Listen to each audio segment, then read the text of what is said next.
Hey, welcome back, Cyber Warriors, for another episode of Bourbon Bytes with Gabe and Nevers Incorporated. I'm your host, Terry McGraw. Today I'm joined by Jody Blanchard, the global CISO of Werfen. Jody, like myself, is a former soldier and who's made that journey from professional soldier into the commercial world into cybersecurity. Jody, can you give the audience a little bit of background on sort of how that journey unfolded from the Army to sort of a global position as CISO for one of the larger companies in the world? Thank you, Terry, for inviting me today. And yes, absolutely, I would gladly explain some about the transition. I left the U.S. Army after 21 years of service. I retired from the U.S. military, running the cybersecurity division for HRC. As it went through that command piece, I went into the medical device industry for Fortune 500 industry, where I started out as a global manager and worked my way up into the global vice president, chief information security officer position throughout a 5 year period. And then I continued to advance that program and then moved over to Werfen as of January this year as their global CISO. So you had some significant undertakings in both those last two positions, and you've had some real world exposure to the cyber threat landscape. So, given those two positions in the most recency, what's keeping you up at night as a global CISO? So there's a lot of things, Terry, that keep you up at night as a global CISO. I'm just going to be very honest. When you start talking about the issues that arise from the boardroom, it's not necessarily how secure you keep the organization. It's how do you get the organization in a mindset that allows them to protect themselves while protecting the investments that you're making across the CISO environment. Some of that's a trickle down effect. You have to look at how we manage the credentials and the access and the identity management, because that's a constant indicator that's compromising. And frankly, that's the start of most events anyway, is credentials are compromised and then it expands into some other type of event.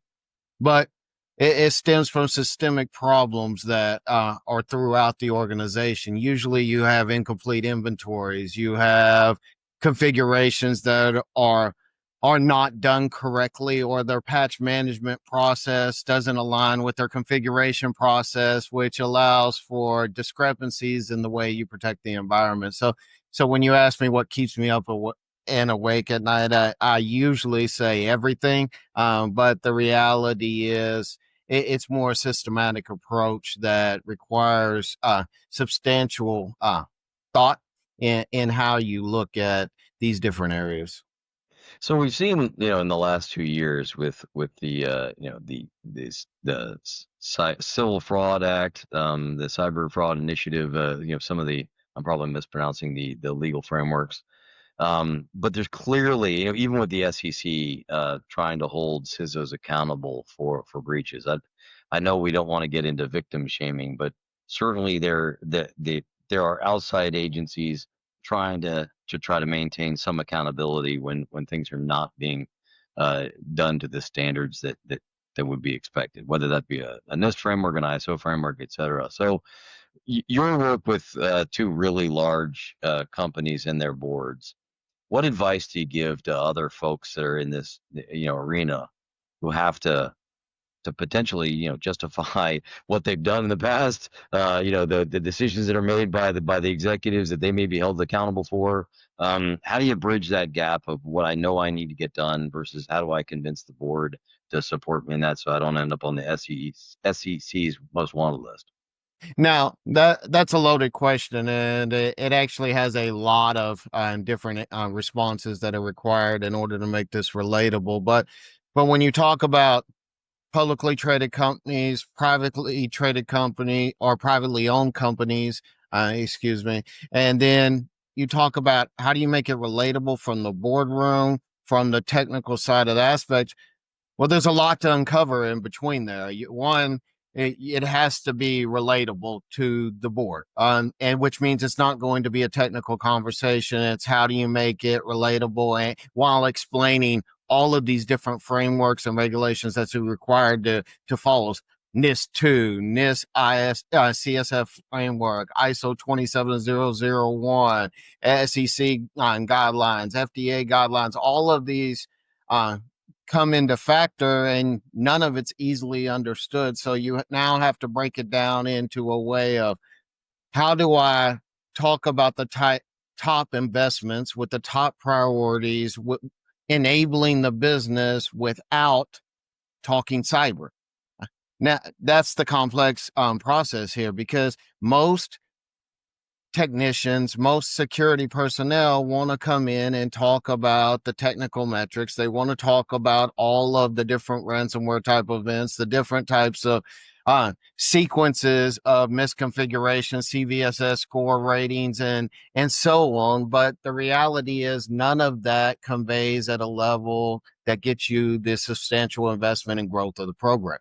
You have to come in with the mindset of, how do I enable the business while promoting a security program that no one understands, which is, how do you get them to understand in layman terms? And the reality is, stop talking technical jargon, start talking compliance risk and how it affects the organizational bottom line, and then you'll get a better outcome.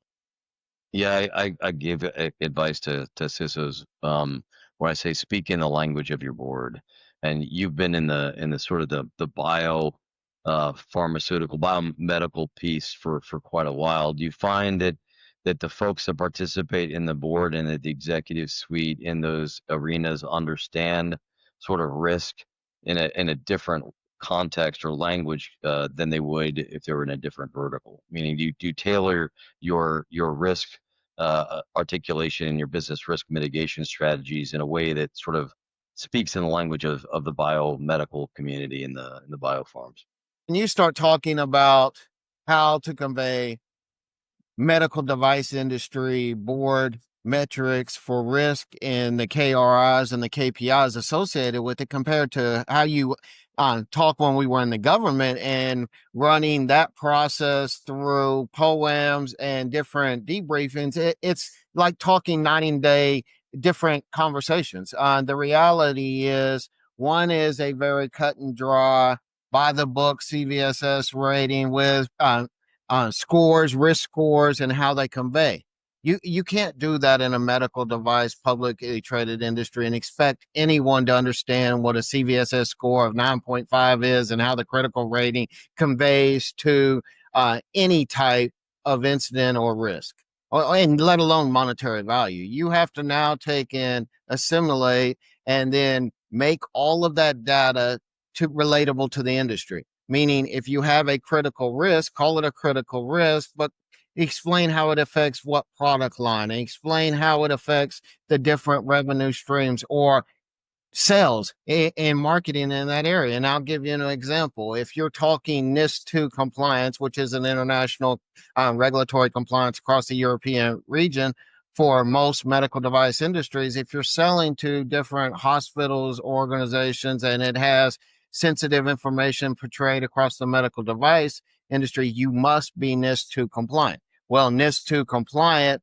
conveys that you meet cybersecurity standards, you have cybersecurity certifications, and that you have the appropriate personnel training and monitoring systems in place for data governance as it goes play. And this is simplifying by all means. It's a lot more intrusive than that. But the long story short is, you can't walk into the board and talk that same type of jargon, or you're going to lose the entire importance of the message. You now have to talk about how, if we don't get a cybersecurity compliance certification, we will lose sales in this region in the world, and relate it back to the regulatory without talking all of the technical bytes. So the long story short is, you tailor the message, but at the same time, you still have to convey the same message without all of the technical jargon.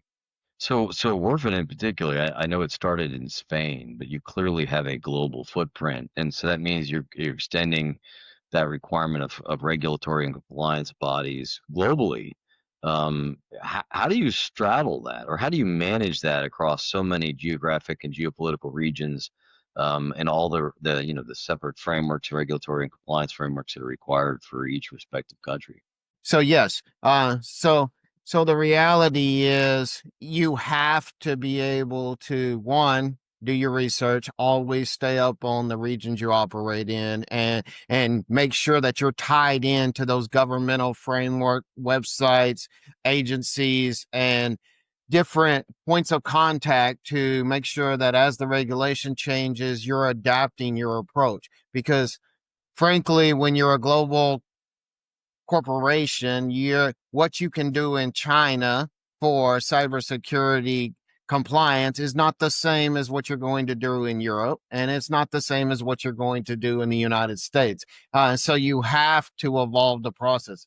The next step to making sure you stay in touch or in tune with this process is you have to assign regional compliance or privacy owners, so that they're looking at the regulation, how it impacts your product, how it impacts your business areas, your operations on a daily basis throughout the region. And as new regulations come out or new amendments come out, they're notifying you as the global CISO so that you can go back to leadership and go, we may have a problem coming up, or we may have an issue that's going to affect this region of the world in 12 months once this becomes drafted into law.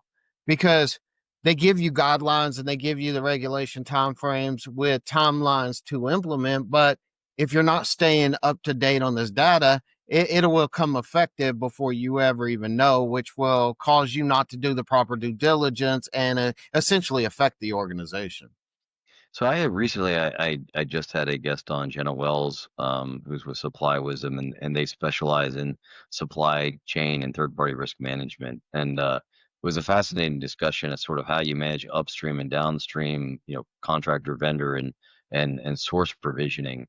I would imagine, with a global company, particularly in the biomedical field, that you have significant supply chain risk, and footprint to that. How do you approach supply chain risk management, against such a large and diverse footprint?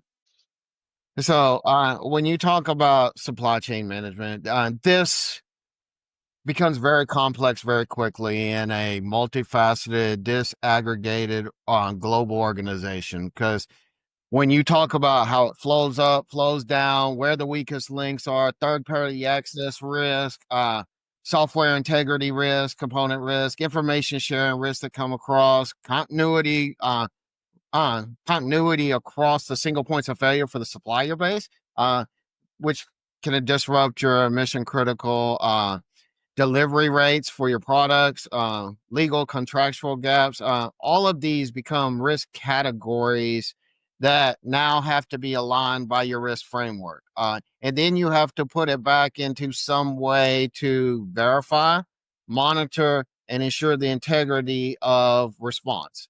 And when I talk about response, I mean the incident response process of how you kick off that process while monitoring all of these different channels. Now, I say all of this in 5 minutes, but reality is there's actually policies that have to be developed for each of these areas now, and you have to now incorporate playbooks. And then, as with most global organizations, it's a very long process of reorganizing the supply chain in order to be able to react and respond appropriately, and to make sure that you can monitor and collect the evidence. Now, hopefully that answers your question, but the goal is to increase the resilience, build trust in not only the stakeholder, but also into your suppliers, your customer base, and all the stakeholders involved, and then make sure that you provide opportunity for growth by implementing controls that are scalable. And that's the key point. When you are a global organization, you don't want to implement controls that only work in one region of the world, and now you can't execute it across multiple regions and multiple subsets quickly. You want to build out a model that works as your baseline during your testing process, and then scale it rapidly once you realize the model works according to your environment. So Pivoting a little bit to sort of professional development advice to folks that are maybe listening in who have sort of similar backgrounds, are coming out of the military, they're coming out of different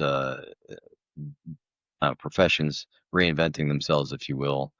So what's the practical about? You've won several awards. You're highly visible in social media. You clearly have attracted a personal following. Well, you have some advice to folks coming, either reinventing themselves or just starting in the field, but who may not see a sort of a clear path to what you've done. I mean, I know that I'm asking you to take something that's very uniquely personal, but what can you provide as advice to folks, that in general, if you were going to be mentoring folks? Tara, that's a great question. And I will tell you that reinvention of ourselves after the military is probably one of the hardest things that anyone will go through. No one tells you this when you leave the military. And being a former military officer, it's even harder.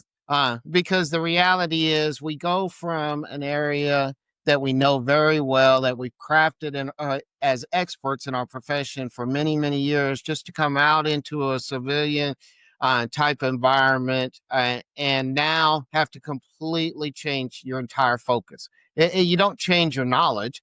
You now change the way you deliver the message. You change the way that you interact across all bases. And then you turn around and now have to reinvent your entire image from what it previously was. And that's just the beginning. So when you say, what is my advice? One, drop the ego. And that's the first one. The ego has to go at the door. All the rank left the day you left the military, and we know that. It doesn't mean our pride, and it doesn't mean our what we accomplished left. It's just that we no longer wear that nice little patch on in the center of our chest that means so much in the military world. Respect is not earned by that title anymore. It's earned by your credibility. And then the second piece is after you ditch the ego, don't be afraid to start back from the bottom and work your way back up. When I came into the global Fortune 500 industry, which is not easy to get into, I came in at a mid-level manager position. I was offered several senior director level jobs straight out of the military based off of my stature. And I came in at the Fortune 500 at the mid-level manager with the impression that I would make my way back to the top. And I will tell you, with that mentality, I did exactly what we all did as soldiers. I went to work. I did the job as it was needed. I built out the process as needed and let my results speak for themselves. And with that, within a 5-year span back in the Fortune 500 industry, I went from manager to global vice president over entire security, risk, operations, compliance, privacy, and product. And then continued to expand. As I was expanding, the industry started to take notice. And then ego doesn't come back. And this is why I said you have to check the ego. A lot of service members that I've talked to, they have a hard time adapting to the fact that there may not be structure, that may not be processes, there may not be the hierarchy that's there. And it's a lot of ambiguous notions. Get used to being uncomfortable. And the reality is, every situation I've been in since I left the military was 100 times more uncomfortable than when I was in combat in the military. So that's my advice to everyone: is That's just take a step back and start over, with a fresh approach and look at it as a new day. I know your background, so that's a pretty powerful statement that you made there. I would like to solicit your opinion on another hot topic, one that, so I've made public statements that I'm very down on higher education for the most part right now. I think that we've tried to force kids into these 4-year and 6-year degree programs that don't necessarily add to their skill set and oftentimes delay their entry into the workforce. And I've often touted that cyber in particular is one of those very skilled trades that, although esoteric skills, can be acquired and honed and maintained through self-teaching, through certification paths, through hands-on experience, and a desire to self-teach. And so I don't look for degrees when I hire people. If they have one, that's great, but that is not a prerequisite when I hire folks. It's largely how well do you seek to learn? Do you seek to self-teach? Are you passionate about the subject? How adaptable and how readily do you learn new things? Those are far more important characteristics when I'm hiring people. You're a CISO in a global Fortune 500 company, and you've now done that twice. So as you've been hiring and you build out your team, do you share that kind of opinion? Do you challenge me on my supposition? What are the things that you're looking for in employee base? So I tell all my directors the same thing when we talk about hiring. Skills matter, and skills matter the most. But keep in mind, we are a global organization. Global organization, there's going to be a subset of individuals that you can hire that have the drive, motivation to self-learn, self-teach, as you were talking about, Ted. Those absolutely are the individuals you want to home grow in an organization from the bottom up because they're willing to self-learn. I will tell you a majority of the field that you interact and you're hiring on are not this self-learning profile. So if you don't have the self-learning profile, you have to go back to the basics of, do they even have the basic understanding? Because you know you're going to have to guide them along and train them. And what I mean by that is, can they get the minimum certifications? Can they get the minimum education required to learn and lead? And then I go back to college education of, if you want to lead in a global organization, at some point, you're going to have to understand business terminology, education. You're going to have to understand finance. You're going to have to understand things outside of the cyber nature. And this is where college comes into play. The mathematics review, the ability to do all of the analysis that is needed, that's taught in a college classroom, that no one's going to teach you at the senior levels as you progress in a global organization.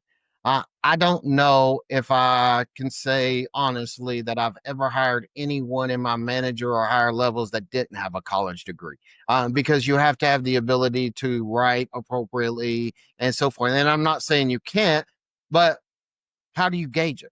How do you learn? How do you know this individual is articulate enough in all these areas if they haven't been disciplined enough to go sit through what we all did in our early stages and go get the wonderful 4-year and 2-year degree excesses? Yeah. I challenge that a little bit. I mean, just you and I have had many a bourbon and argue about things like this on many different locations. I would say that a degree is not necessarily a guarantee that the person can string two sentences together, as we've seen many folks that get degrees that are not worth the paper they're written on. I do think that there are schools like Carnegie Mellon, Georgia Tech, MIT, Rochester Institute of Technology, those who have strong technical cyber backgrounds are clearly something that you could look to. But the vast majority of university and schools that I've seen, their programs are necessarily guaranteed folks are going to have research skills, have technical skills, etc.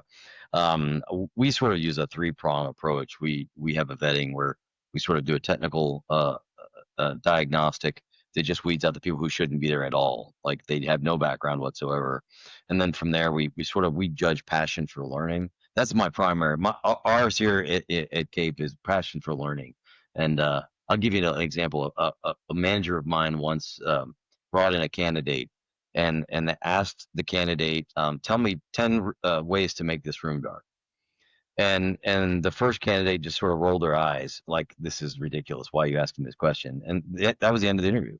Like that if your sole interest in this was, you have no interest in solving the challenge, you have no, you didn't think it was interesting or thought provoking, etc. but she just waved bye-bye. The second candidate, like, well, I can close my eyes, I can turn off the light, I can paint over the windows, etc. The personality to want to solve a problem was clearly evident in those candidates. So we use sort of a suite of those things, and yeah, it is problematic. And you probably can never do that as a as a company as large as yours. And I guess because we are. Although we have a global footprint, we're much, much, much, much smaller than Werfen, and so it's easier for me to say that. So I acquiesce that you do need some baselines to go by. You can't just do that for everyone, but we certainly try. Let me throw this thought process to you, Terry. Think about this, and I tell my directors when they're hiring you, make sure that it doesn't matter at the end of the day whether they're the most highly educated or the most driven. The reality is you want to know what makes a high performing team, and I keen myself at this point on developing high performing teams that are very functional. As you know, my background very well, my teams usually execute at a very high rate of progress. And the way you get them to work as one synergized unit is find the fit that complements the team. If that's the education that's needed, find the education. If that's the skill that's needed, because you need a particular skill set, find that skill and recruit towards that. Don't box it into the typical cybersecurity metric job. When I look at job announcements, I almost laugh half the time because they're looking for a unicorn that either doesn't exist, or if they do exist, they're already highly paid and they're already probably to the top of the industry at this moment because of the type of skills you're looking at. So the reality is find the fit that makes you stronger in the end. If that's one skill, whether they know how to do Microsoft 365 email phishing, or the other skill, they know how to do pen testing really well, and that makes your team stronger in the end, that's what you hire for. And then build your team like building blocks. Because at the end of the day, when all the blocks come together, can you perform efficiently? Can you be able to execute violently? And can you be able to remediate quickly? Those all come into factors, because when you have seconds, that's all you care about as a global CISO. It's not at the end of the day, did you get CISSP or did you have a master's degree? It's, can you stop that when I tell you to stop it, or can help me stop it when I need you to? That brings me up to my last question before I let you go, Jody, and I appreciate your time and tolerance here. The last question, I know, and we won't name specifics, but I know that you've had to live through some of the worst days a CISO can have. When you're dealing with a crisis, whether that be a data breach or ransomware or some other level that you're actually exercising the real incident response, it's not just a planning drill; it's the real thing. So what are the couple tips that you would see now that you've come out successfully on the other side, and the few cases, what would be those key nuggets of things that you say, hey, I wish I had known this, or hey, based on my experience, these are the things you should really pay attention to. God forbid those days ever happen. Yes. So, and that's a great question. And I will tell you, Terry, you never want to live on the bad side of any of the ransomware type events, but we've seen them personally. And the reality is, the number one tip is, one, don't incite panic. It panic incites panic and fear in others. And in a global organization, it's the worst thing you can do when everyone's spread across the globe. So that's number one. Number two, there can only be one person in charge. When you're in a ransomware type of event, everybody wants to be in charge of their respective areas because everybody wants to do the right thing. You have to centralize the command long enough to affect the outcome. You can decentralize it once remediation starts as it goes through, but in the initial first moments of the battle, which count, centralize the command, execute violently and quickly on your order subsets, and don't hesitate. Hesitation will be the end of the corporation as it goes into play. So, and then number three, document everything from the time it starts. And this is where a lot of immature processes flow into play. A lot of leaders forget that documentation is just as important as execution. When you start the process from the very beginning, you have to have it ingrained and developed to a subset to where you know to start recording everything as distress levels increase, because they do, and then be able to build upon that as you're going through, and then manage according to your documentations, your outcomes, and the tempo that it's flowing at. At the end of the day, though, for any type of event that I've ever lived through personally, I will tell you it's all instinct. So you have to know it well, develop the muscle memory, develop your processes well enough that your team understands it, has the muscle memory to execute, and it can document the flows throughout. Because when it starts flowing in real time and in real world, you're not going to have time to be able to consult a manual or look back into your playbook and start working through it. So practice enough that you can execute violently. Great advice. I have often told, and you and I know we both spoken to a lot of boards. Uh, don't don't wait to the crisis to answer hard questions. You can answer these hard questions about what you as a corporation are willing to do and not do well before the crisis. We just tend to wait till crisis arrives before we ask those questions. But it's always good to get the hard questions out of the way as part of our training. What are the conditions that would allow me to lead to, what's the rubric of financial responsibilities to, am I going to even entertain paying a ransom? Who are the stakeholders that are involved? Do I have external reporting requirements? All of those things that you would go through in a crisis you're trying to discover are stuff that you should have knocked out well in advance. And hats off to you. I've seen you firsthand in those crisis management and came out very, very well because of that leadership and because of that task organization. So I know that you have an excellent track record, Jody. Again, Jody, I really, really appreciate your time for joining us here. I know you are ridiculously busy, but I do appreciate you coming out and giving the words of wisdom to the audience. Always grateful to come speak with you, Terry. It was good catching up with you, and thank you for the invite. Absolutely, and we'll have to circle back again and have you back on in the future. So thanks again, Jody. Appreciate it, man.